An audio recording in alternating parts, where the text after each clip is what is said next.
So my ex once said something to me after we watched Palo Alto, that dreamy, messy teen movie with Emma Roberts and James Franco.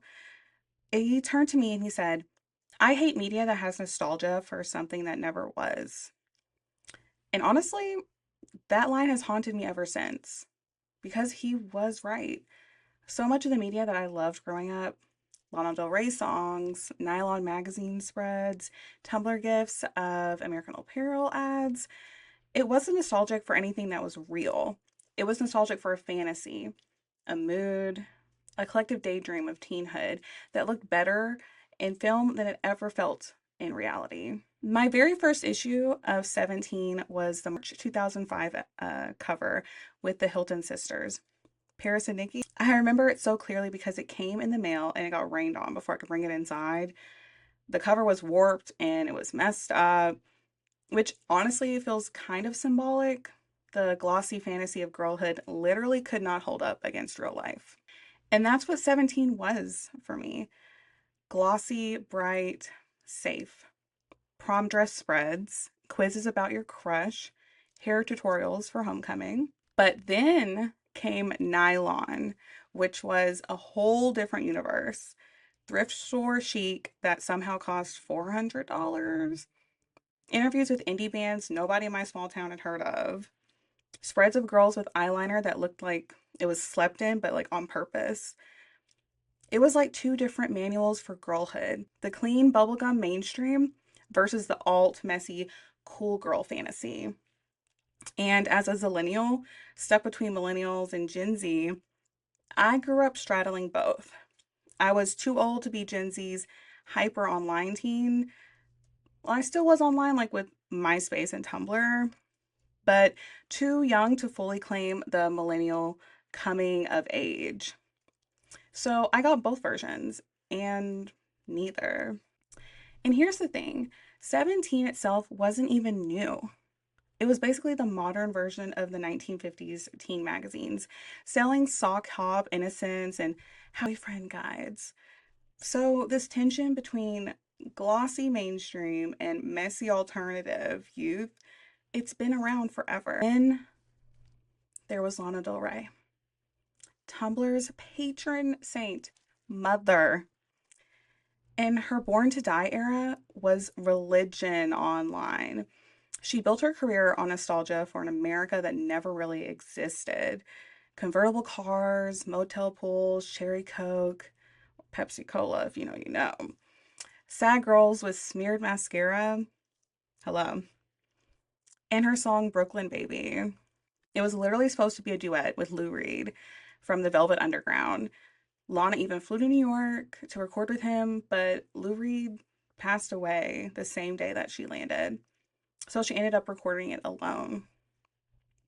And Lou Reed is such a ghost here because he was the myth maker of his teen era. The Velvet Underground romanticized downtown New York as this gritty, glamorous playground of art and rebellion. Just a lot of substances and just gritty fun, but it wasn't always fun because it was also a myth. Teens weren't actually living that life, but Lou made it feel like the blueprint of being cool. So Lana wanting him in Brooklyn Baby makes perfect sense. They were both selling nostalgia for teenhoods that never really existed, just in different decades. Palo Alto felt like the holy text of that whole aesthetic, based on Franco's short stories, directed by Gia Coppola, gripping with tragedy and cigarettes. It was about teens as moody, tragic, dangerous, way more cinematic than real life. And it wasn't new either. Palo Alto was basically the 2010s version of the Virgin Suicides, Sofia Coppola's film about a doomed suburban sisterhood in the 1970s. But even that was already nostalgia for a teenhood that never happened. Sophia made it a myth of it. So, what we get over and over is this idea of tragic, pretty teens, pale, moody, untouchable, when in reality, Most of us were grounded, bored, scrolling Tumblr in our bedrooms. And Tumblr made this fake nostalgia like explode. American Apparel ads, sad quotes over Polaroids, black and white gifs of girls blowing smoke. But Tumblr wasn't one single vibe. It held entire aesthetics that defined the mid 2010s. There was soft grunge with oversized flannels, dark Doc Martens, Arctic Monkey lyrics floating over cigarette smoke, and then there was soft ghetto or ratchet Tumblr, baby hair Slade, Jordans, bold filters, a different kind of teen myth that doesn't get remembered as much, but was just as influential. All of it was about building identities out of vibes, little mood boards for lives that we weren't really living.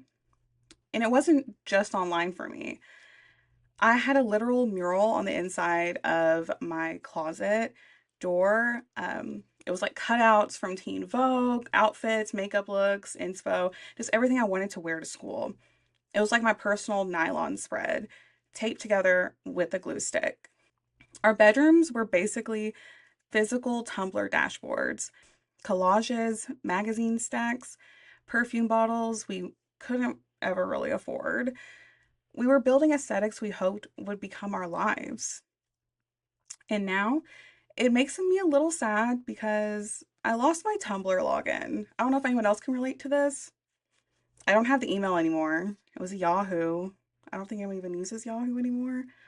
Um, Sorry, those who do. I don't have the email though. I can't remember my username either. It's locked away. I can't open it. I can't scroll back. So it's like this nostalgia box sitting in the back of my closet, filled with fake memories that I'll never access again. This is where I feel it the most as a Zillennial. That kind of era froze in time. It never fully caught up to being an adult, but I also never really got to be the teenager that these aesthetics promised me. I felt like I grew up in an arrested development, mourning fake memories. I'm haunted by a teenagehood that I never had. The impact, we made a myth of ourselves, curated our identities before we even knew them. We felt nostalgic for something while it was happening, but it was narrow. The myth was mostly white, let's be real, skinny, tragic, pretty. It didn't leave room for different versions of girlhood, like the one I experienced. And now teens on TikTok are reviving it. 2014 Tumblr aesthetics, coquette fashion, indie sleaze. Oh my god, don't get me started. Except most of them weren't even alive for it the first time. So they're nostalgic for a nostalgia that was already fake. Uh, it's like a copy of a copy of a copy type of vibe. And they're aging even faster online. Growing up in public, skipping the awkward liminal space. Oh god, don't get me started on my cut my own bangs. But they're still chasing the fantasy of a dreamy, tragic youth that never really existed. So yeah, maybe my ex was right. Palo Alto, Lana, Nylon, Tumblr, it was all nostalgia for what never was. But maybe that's the point. Nostalgia isn't about remembering reality. It's about longing for how we wanted it to feel.